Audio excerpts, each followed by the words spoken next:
हज़रत साबित बनानी रहमतुल्लाह ताला अलैह पाण फरमाइनि था त मां हज़रत अंस बिन मालिक रज़ियल्लाहु ताला अन्हु दरबार में पहुतुमि त हज़रत अंस बिन मालिक रज़ियल्लाहु ताला अन्हु पाण फरमाइनि था त अल्लाह ताला टिनि शख़्सनि जे कर्ज़नि जो ज़िमेदार आहे। यानी अगरि उहे शख़्स कर्ज़ खणंदा ऐं अदा नथा करे सघनि ईअं ई दुनिया छॾे था वञनि त अल्लाह ताला उन्हनि जे तरफ़ां अल्लाह ताला पाण कर्ज़ अदा कंदो।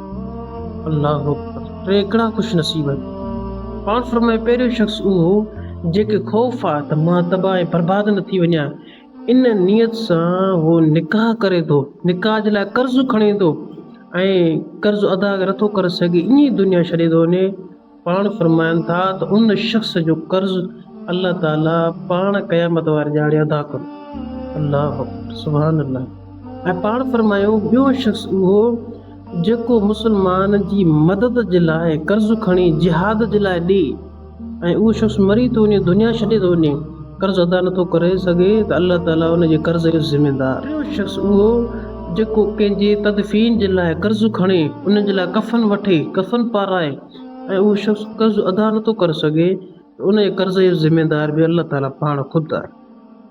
हज़रत साबित बनानी रहमतुल्लाह ताला अलैह पाण हज़रत हसन बसरी रहमतुल्लाह ताला अलैह दरबार में पहुता।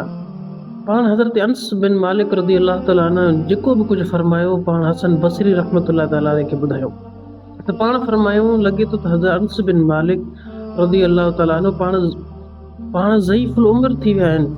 इन जे करे उन खां हिकिड़ी मेन शइ रहिजी वई आहे। पाण फरमाइनि हिन खां वधीक अफ़ज़ल शइ कहिड़ी आहे।